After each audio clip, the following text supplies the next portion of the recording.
for the EA Sports Group A touring car race here at Surfers Paradise. Alan Grice, this race, of course, was dictated by the finishing positions yesterday. Johnny Bow, we saw, who dominated the race very much. Peter Brock finishing second and Dick Johnson third. Let's run through the form. How do you see Bow's chances today? Always good. He's on the pole again because he won that race yesterday. He gets pretty good starts. Sometimes he bogs it, but they're getting better and better. He gets pretty good starts. If he's away and into the first corner first, very hard to beat. Peter Brock? Brock hasn't been getting away as well when he starts, and having said all of that, I'm quite sure he'll be first in the first corner. But he'll always be there. But Dick, I think, who's third, will be... he was on a charge yesterday. He caught the field. He caught the leaders in front of him as against just trailed along behind them. So I think Dick's got the eyes on this weekend. He could certainly be one to watch. And Brock has got the problem of, while he's trying to line up Bow, if they get away 1, 2, 3, he's going to be attacked from behind. So he's got to defend a little bit while he's trying to attack Bowie. Great performance from Alan Jones. Yeah, Jonesy came through also yesterday, ducked the spinning cars in front of him. He'll certainly be trying to repeat the effort last time, though, here in '94, where he led the race for quite a long time. He's certainly in a good spot. What about Larry Perkins? Well, the Larrikin traditionally comes on to his real form at the end of the year when Sandown Bathurst is on. But having said that, he's a great competitor, Larry, and if there are any holes, he'll be in there for sure. Well, the Master Peter Brock is on the second grid position. What about the Master's apprentice, Craig Lowndes? Hasn't really come to grips with this place, Craig. I don't know why, but I guess it's a new track to him. But then professional race car drivers should pick up new tracks, within half an hour of practice, and he hasn't quite come to grips with it yet, but who knows, today could be the day. Another couple of guys to watch are Mark Scaife and Tony Longhurst. Mark Scaife set fastest time here in practice, started on pole yesterday. What happened, Alan? Well, they certainly came together. He and Longhurst came together on a corner and both spun and had to rejoin the field, I think in about 12th and 16th positions from memory. Could be a little bit of payback time today, who knows? Okay. Well, they're getting set for the warm-up lap in this Group A touring car race. Tyres, a big factor around here? Yes, although the race has been shortened to 6 laps, won't make all that much difference. The Bridgestone's traditionally a little slower to come up to temperature, and that could give the Dunlop runners, which is Bow and Dick and Johnson, and then behind him Perkins. There they are, 1, 2, 3 on the right-hand side of Dunlop, and 1, 2, 3 on the left-hand side of Bridgestone.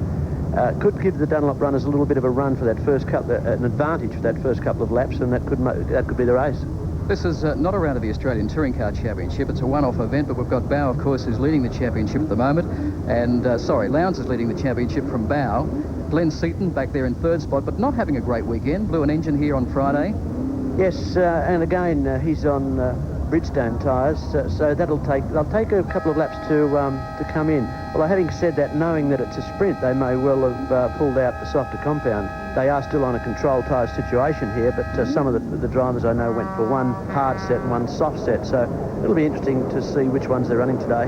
Great shot of that jumbo jet flying up the coast to Surfers Paradise. It's Qantas Jet, who are a major sponsor of the Bartercard Indy Carnival here, and have supported it too, Alan, for the 6 years of the event.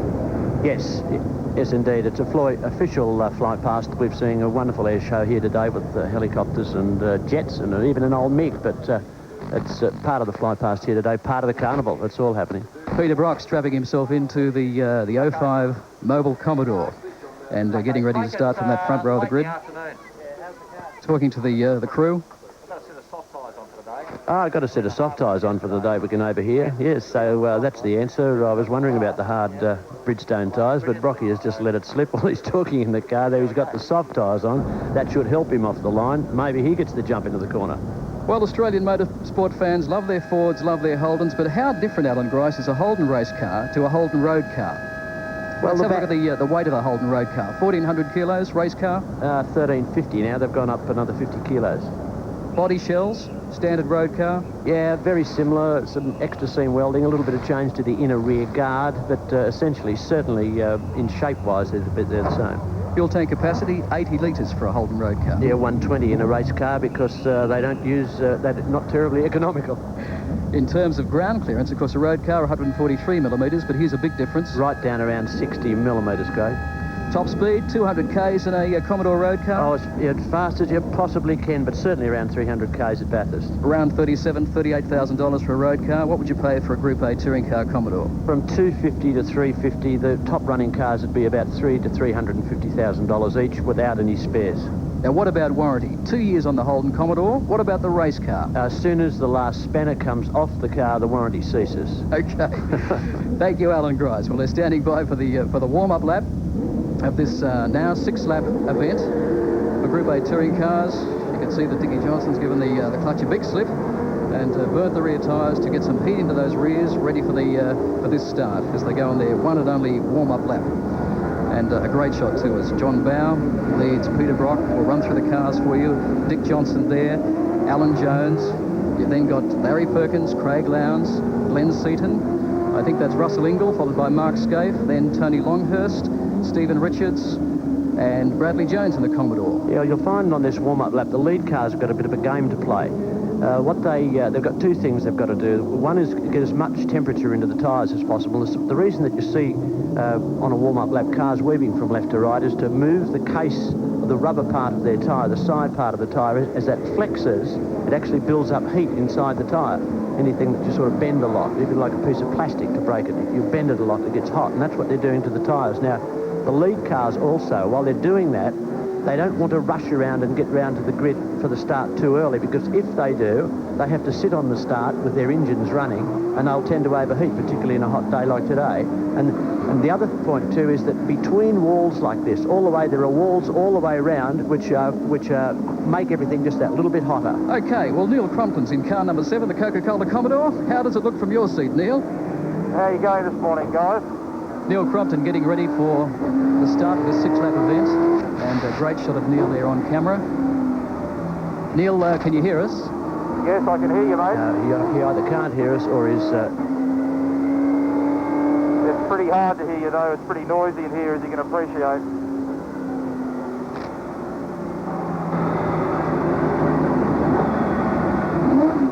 Neil, coming up to the rear of the grid after those problems you had yesterday, what's it going to be like bringing this car from the rear and hopefully somewhere near the front? Yeah, well, we had a very bad run yesterday. Made a mistake in the chicane, as you saw on Network 10, and then I had an engine problem which put us out of the event, so we're at the back of the grid, but I'll do my very best to try and make a few spots and not bend the car. How's the heart rate? Sorry, I missed that, mate. How's the heart rate, Neil? I think you said how's Bradley, I'm not sure, but if that's what you did say, Bradley's all right. He's a bit sore in the rib cage. He knocked himself around pretty badly yesterday in the little Audi, and but he's laughing and joking and being a normal Bradley boy this morning, so I think he'll go. I think he's about 12th, so he's got a bit of a show of maybe getting up amongst it, but I'm just the tail gunner taking care of business back here. Neil, as soon as that start goes, the first chicane, there are going to be cars everywhere. You're right at the back. What's the plan? Just try and keep your thumbs well back from the edges, is it? The only thing I think I picked up then, I think it was Gricey saying, when I get to the first chicane, there's cars everywhere. What's the plan? The plan's to pass everybody, get in front and increase the lead. It's the normal plan. Avoid the chaos, mate. Yeah, you got the question right. I'm not sure about the answer, Neil. Nobody's ever sure about my answers, so anyway, I better get back to work here. I've got no idea what you blokes are saying. I think it's in English, but I'll press on. Thank you, Neil, and we do wish you good luck too in car number 7, the Coca-Cola Commodore, carrying the Network 10 Sport race cam for this event as they come around now to grid up for the start of this 6-lap race. John Bow on pole position, Peter Brock alongside the man to watch, Dick Johnson, with the fastest lap yesterday. What's your advice to Dick at the moment, Alan? Just nose down. He's really got to pull a good start. 6 laps, starting position is so important, but then so too is this first chicane. Everybody has got to try and keep their nose clean there, because the race really doesn't start from a tactical point of view till after the first chicane. I'm sure they're all pretty experienced drivers. Having said, I'm sure they'll have a safe run through. Who knows? Let's look at the starter. He's got his finger poised for the red button. We're only seconds away from the start of this EA Sports Group A touring car race from the Gold Coast. Watch for the red light. The moment it turns to green, they're away. These engines rev to something like 7,500 revs, 600 horsepower, 6-speed gearboxes. Watch for the green. Racing, and a great start too from Dick Johnson, but look at Alan Jones. Jonesy's got a flop start. He's going to try and have a little push through. Oh, you're giving him a niggle on the backside. So it's Johnson and Brock almost side by side, and also Bow now leads Brock, Jones, Johnson, Lyons. Dick's got the push, got the squeeze on the outside there. I think he missed the wall, but they're all still getting... Yeah, we've got a clean start through the first chicane. Okay, as they touch up around 200 k's, back to third gear through the no fear chicane. And now heading down towards the bottom end of the track. This is a hard one. A hard turn left and a big stop on the brakes, Alan Grice. And Perkins and Ingle are the first movers. Jones is into third, and then it's Perkins, Ingle, yes. Perkins, Ingle, and then Dick. I think Dick's come out of that bit of a scuffle. No, it's actually Ingle in front of Perkins, and then we've got Dumsney, the NASCAR man. He's backed into the wall, but he's fired it up. He's back in the race. Almost take Lowndes out now. He's had some strife. Boy, he's right down the back of the field. I missed that one. Okay, let's watch them through the first chicane up the back straight. It's John Bow, winner here yesterday, followed by Peter Brock, Alan Jones, and there you see Russell Ingle doing a great job too in the Castrol Perkins Commodore, followed by Larry Perkins, the boss himself, through the Foster chicane, third gear through here. Oh yeah, keen to make some time up there. Look at Jonesy right across them, right across the curves. Okay, here's a replay of the Max Dumsney. Yeah, just locked the rears by this look, turned in, the tail's gone around, just kissed, no damage, was back into the race, but then Lowndes came through after that. He's certainly had a problem. And Bow already opened up a good 5 or 6 car lengths on Peter Brock as they head through Queensland curves and towards the top end of the circuit here at Surfers Paradise. It's a 4.5 kilometre circuit, and through the hairpin, which gives them the run onto the main straight. That's a great shot of them coming out there. Look at him keeping that car straight, but the foot is on the floor. Great run onto the straight. I think he'll use that little bit of a run to pull out a little bit down the straight. And Brock, well, hasn't sort of come to grips with Bowie today. 5 laps to go. So it's still Bow, Brock, Jones, Ingle, Perkins, Johnson, Seaton, Scaife, Richards, Faulkner, and Ellery that round out the top 11. And Bow's he hasn't missed a curve yet. He's very consistent. He's got the lot. Yes, he's dominating this race so far. Dunlop tyres versus Bridgestone tyres in the case of Peter Brock, and Dunlop tyres too on Larry. Engle's got past Alan Jones. That's a great move. That's a great move for him. And this is a man who's virtually new to Group A touring car racing. Won Bathurst last year with Larry Perkins. Oh, he's giving it the workout under brakes too, and off the corner. He's looking very strong. He's looking like he might be poking up the Brock here in the next half a lap or so. Yeah, it's a quick-looking car too, and this man has raced overseas in Formula Ford, did a great job over there, in other categories of motor racing too. Came back to base himself in Australia, was picked up by Perkins last year, and in many cases was responsible for Perkins' great drive from last to first in last year's Tooheys 1000. He's certainly picking Brock up. We're riding with Neil Crompton in the Coca-Cola Commodore. Heading up towards the first chicane on the back straight. Call this one for Alan. Let's have a listen. Well, I think that's Lansvale in front of him. Into third, into fourth, into fifth. And now he'll whistle back through the gears. 1, 2, 3, back into third. Playing across the curve. Oh, Neil, don't hit the wall. Just touching 200 k's about now. Back to second. Oh, nice and tight. He should be picking Lowndes up. He's just... I'm sorry, not Lowndes. It's Ashby, I'm pretty sure, in front. Oh, no, it's a Falcon. It's pretty hard to pick there. May well be Romano's car. So back on the main straight with 4 laps to go. It's still John Bow, who's opened up a big gap now on Peter Brock. Almost 2 seconds on Peter Brock. Half a second back to Russell Ingle, who's just picked up about 1.2 seconds on... Ingle's sitting all over the top of Brock at the Alan moment. Jones, but yes, look at... this is the battle to watch. He looks very strong under brakes, Ingle. That's where he's picking Brock up. It's under brakes. Lowndes is in the pits. He's certainly... that's why he slipped back through the field so quickly. Don't know what the problem is. Out of the car, he's taking no further part. Well, not been a good weekend for young Craig Lowndes in car number 15. The pit talk this weekend has been that he signed a multi-year contract that's going to take him through to Formula One. We're waiting for that to be formally announced, but in the meantime, Alan Jones in 3:01. The Falcon, built and raced here from headquarters on the Gold Coast. Looks like Jonesy's starting to get back onto Ingle's tail, actually, but look at Bowie. He's just very comfortable now. Brock's seem to be holding the spot. Perkins is going to put some pressure on Jones. Very very clean through there, Jonesy. Come on, get up on the curbs and have a bit of a go. Yes, mate, you drove with this man at Bathurst last year. Finished second outright in one of the Glen Seaton Falcons, so you'd know all his faults. Oh, well, you've just got to stir the man up. But I keep telling him that open wheelers are for Sheilas. He doesn't have a part of it. Although now that he's in a tin top himself, a car that's got doors, he seems to think they're the right way to go. So it's Ford versus Commodore. Commodore, Ford, Commodore, Ford, Commodore, Ford. Nothing wrong with the parity in this race. Nothing wrong with the parity here, that's for sure. It seems to be a little... I wonder if... here's a good shot. Engel's really working through there. Jonesy's working hard through them.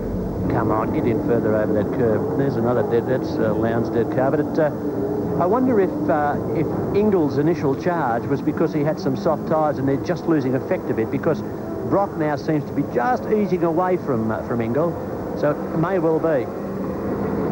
As they head down the main straight with only 3 laps to go of this EA Sports Group A touring car race here from the Gold Coast. Johnny Bow just touching 251 k's as he goes down the straight there. I think Engel, who's in car 8 and Scape in 2, I think they may have incurred a bit of a penalty for too much curb hopping. Boy, how do you pick them out? They're all having a bit of a go at it, but Engel and Scape, we've not seen much of Scape, but Engel's certainly been getting across the curbs. I thought it was a case of follow the leader, but you can see Brow has still fallen back from Peter Brock has fallen back from John Bow. We'll run through the first 10 for you. So it's Bow leading from Brock, then Engel, Jones, Alan Jones, not Bradley Jones, Dick Johnson, who's in 5th spot at the moment, Mark Scaife, Perkins, Seaton, Longhurst and Stephen Richards round out the top 10 as they head up the back straight one more time. Laps running out of this race now for Peter Brock, and Bow just keeps disappearing into the distance, but this is the battle. This is going to be an interesting one. It's Brock and Russell Engel. Engel just doesn't seem to be able to get back to that half car length that he had on Brock before. I wonder if that's the thing. Maybe he's the Dunlop that he's chosen is a tad soft. It was terribly good for him in the first couple of laps. You can't believe, I mean, I know it's ridiculous to say, well, there's a little bit of a parking. Car 28, yeah, just Kevin let Waldon. it come off, thank you. Just stay there and wait for the green light. And all the action has been through that chicane, so it must be very slippery on the entrance to that chicane. Yes, and rear brake lock-up. It's really the thing you've got to be careful of in these cars. The fronts get very, very hot, and the rear brakes then start to bite, and it's very easy to swap ends of these cars when the rear brakes lock up. That looked like that happened again. Brock very tidy through the Queensland curves. Still maintaining that 1.6, 1.8 second gap. Johnny Bow is managing to maintain over Peter Brock. Well, there's Engel certainly was across only that curve. There's no doubt about that. So 1.8 seconds between race leader John Bow, second place Peter Brock, as they cross the line now with 2 laps to go of this touring car race. 2 laps to go. Can Peter Brock do it? I don't think so, Alan Grice. Looks like Johnny Bow's pretty well got this one sewn up. Yes, he's looking pretty well. Brock certainly has moved at him just a little, but with 2 laps to go, I think you'd have to have a pogo stick to get over the top of John Bow to get past him. And I can't see a pogo stick in that Commodore. Well, even if you get behind him, it's pretty hard to get past him. Well, there's no doubt about that. It's a very wide car on a narrow track. Bow, Brock, Engel, Jones, Johnson, Scaife, Perkins, Seaton, Longhurst and Richards. And John Bow, there's the Mitre 10 Falcon, the Mark Larkham car. Had a big off too. Yeah, got the front of it all untidy and nasty. You have a little bit of trouble getting out. It's a thick spot. Yeah, that's been a big hit too. It's gone in quite hard on the front left hand. Plenty of yellow flags there. He swapped ends way back up there in the... Here we are. Rear's locked the other way. Gone around. And he's got the tyre wall, and then of course the car behind him has just smacked him across the nose. Yeah, so he's actually hit another car with the front right-hand corner of the car, but backed into the wall on the left-hand side. Let's look at the replay from Neil Crompton's car. Oh, Neil, turn left as Finnegan clouts him, and Finnegan sideways. Neil saying, just a moment, and the heart's in the mouth. Yes, and he missed the lot. Well done, Neil. The heartbeat went from about 185 to about 250, I would have thought, in that instant second. Let's hope it's back to 180. John Bow, car number 1. The most winningest driver in Group A in the past couple of seasons. He had 11 straight pole positions out of 13 races last year, and the form continues this year. Yeah, he's the class of the field. That package is the class of the field. He's so smooth, and the car works so well. I mean, when he hits the ripple strip, the suspension does the work. The chassis doesn't jump all over the place. You see these other cars when they hit the ripple strips, the whole car lurches and leaps. in the air, but not that one. Because he's had tremendous experience too, Alan. I mean, he's not just driven touring cars. He's driven open wheelers, he's driven sports cars, he's been Australian champion in a number of categories. He won the 12-hour Eastern Creek race with Dick Johnson in a Mazda last year, won the Tooheys 1000 with Dick the year before. And he's not youth deprived either, Craig. That's the next thing you're going to say, I'm sure.